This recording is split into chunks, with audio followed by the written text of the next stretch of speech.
We begin with a major development in the death of Suzanne Morphew. Her husband, Barry Morphew, charged with her murder again.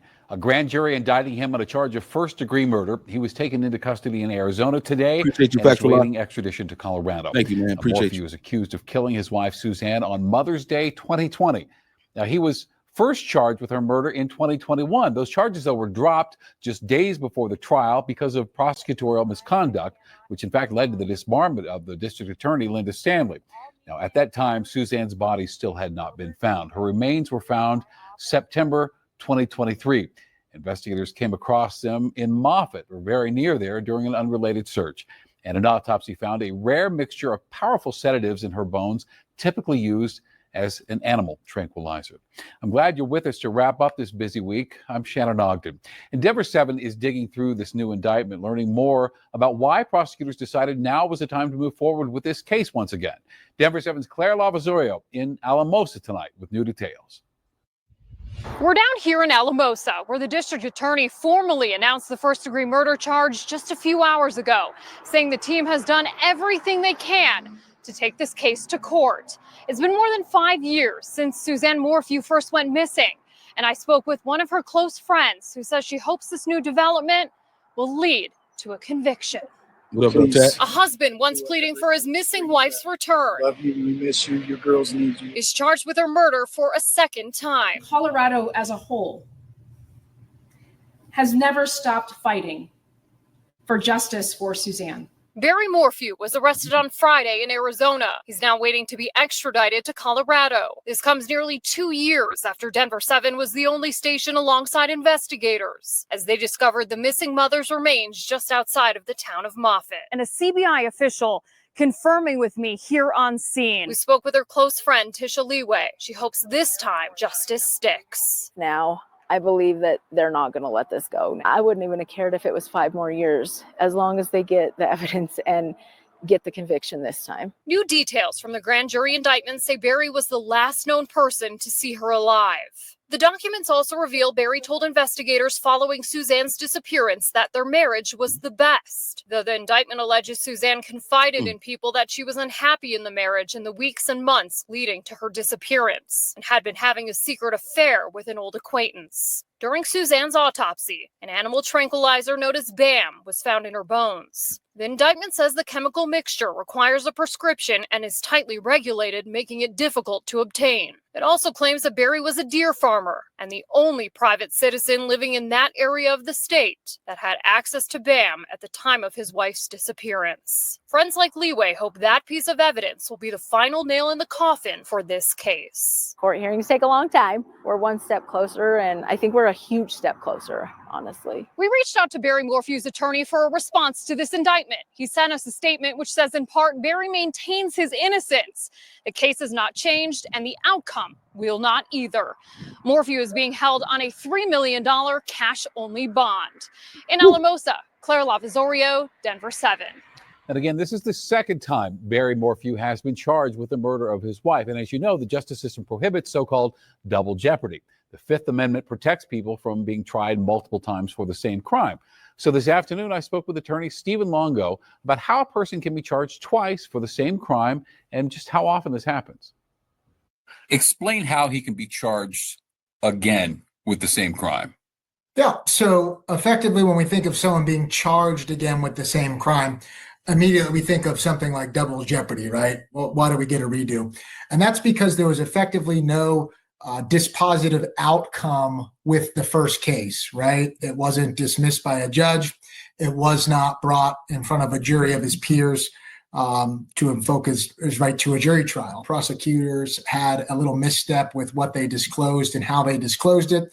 And their expert testimony, which was going to back and present a lot of that evidence, was not going to be allowed by the judge. So what the prosecutors decided at that point was, let's pack it in, dismiss the charges, effectively what we kind of said, without prejudice, so they could bring those charges again. How unusual is this?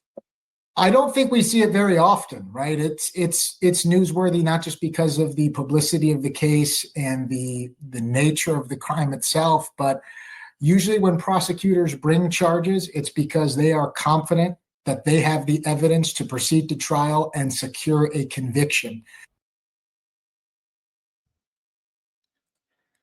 Yo, burden of proof is always on the prosecution. Always remember that.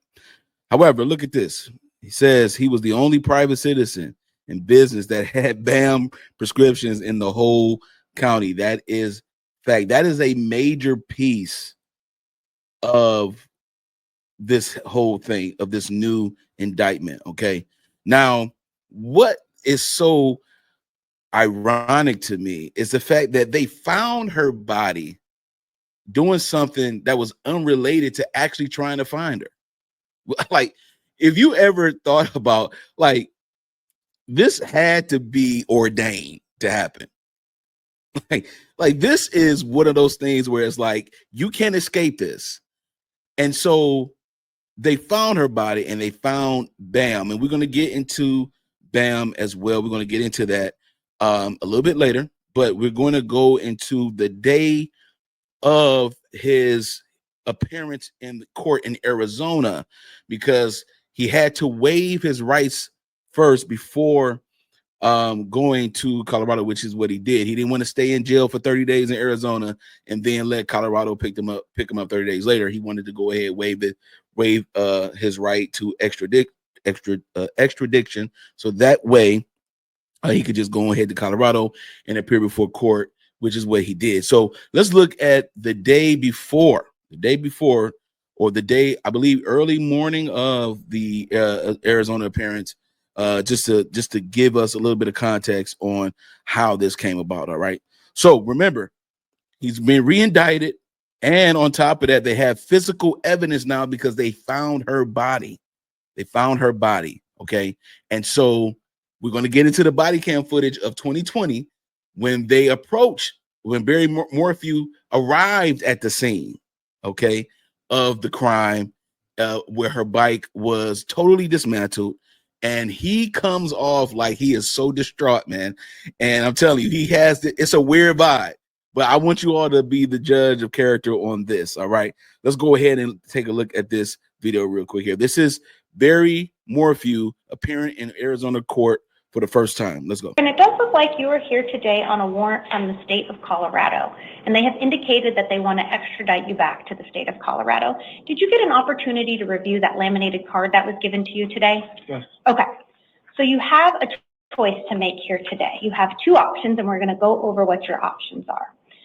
So first, let's discuss what you're here for. There is, again, a warrant from the state of Colorado. They've indicated they do want to extradite you back to the state of Colorado related to an offense charge of homicide.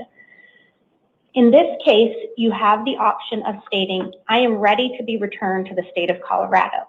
If you were to choose to do that, you would be waiving your rights to any hearings here in Maricopa County. You say, I'm ready for Colorado to come pick me up. If you choose to do that, you would be held here in the Maricopa County jails, non-bondable, for up to 30 days, giving Colorado 30 days to come pick you up. That 30 days would start tomorrow, so long as you do not have any local pending charges here in the state of Arizona.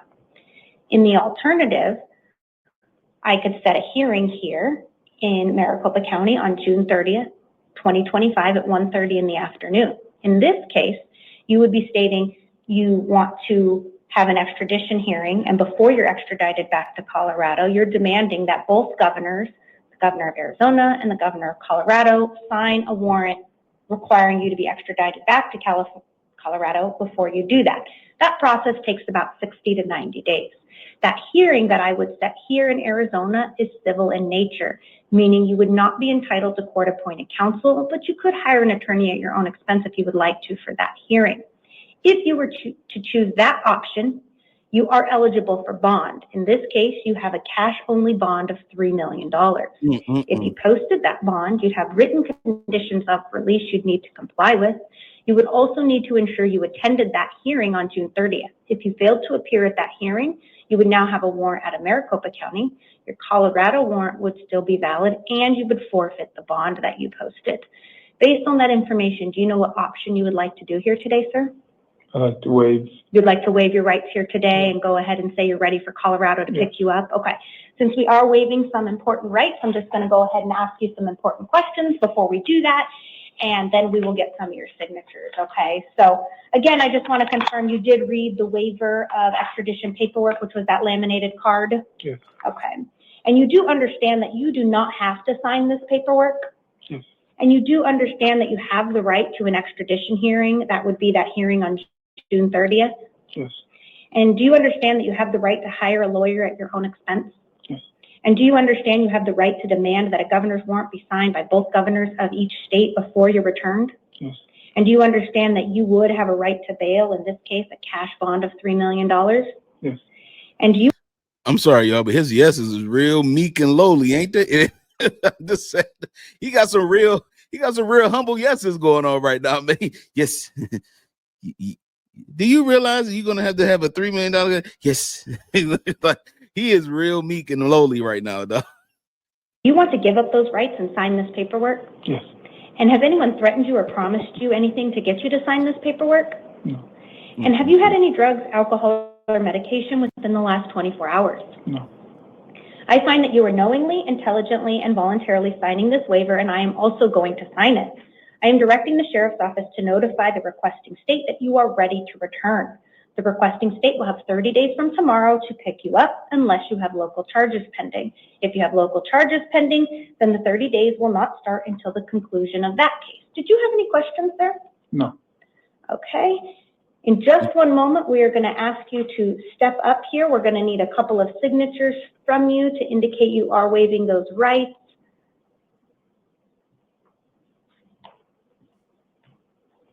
Here we go. The infamous BAM. On September 22nd, 2023, human remains were found in and around a shallow clandestine grave. And I want to say Saguache County,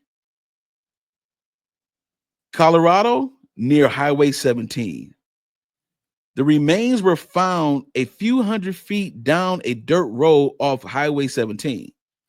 This location was less than an hour south of the Morphew residence, oh my Lord, by main highways. The remains were determined to be those of Suzanne Morphew. The majority of her bones were recovered. Many of the bones were significantly bleached. Along with Suzanne's bones, law enforcement recovered a cancer port and items of clothing, some of which were consistent with bike clothing Suzanne was known to wear. There was no visible perimortem trauma observed. A board-certified forensic anthropologist, a botanist, and entomologist all analyzed the remains, and several observations were noted. There was a distinct lack of bug activity, which was inconsistent with the remains having decomposed at that location. Wow. There was a distinct lack of bug activity, which was inconsistent with the remains of having decomposed at that location. The clothing item lacked evidence of decomposition, which was inconsistent with Suzanne Morphew wearing the bike clothes at the time of her body decomposed. Additionally, there was a lack of animal predation on the bones.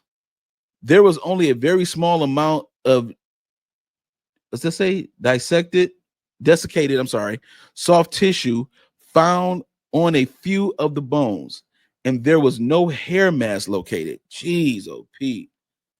What up, though, Jenny? Shout out to you. I appreciate you coming through. All these features, all these features would have been expected if this had been the original grave site where decomposition occurred. The forensic anthropologist opined that based on these factors, it was unlikely Suzanne decomposed from a fresh body to a skeleton at this location. Wait a minute. Are we reading this correctly? Are they implying that this body was moved? So it was decomposing somewhere else and then it was dumped here. Lord.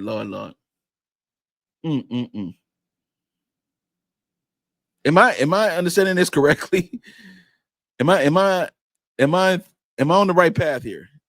It was moved after. They're suggesting that this lady's body was moved after decomposition, bleached and dumped. So the bones were bleached. Oh my goodness. This is crazy. If you want more content from Tay-Biz TV, go ahead and subscribe to the channel. Hit the notification bell, man. Peace.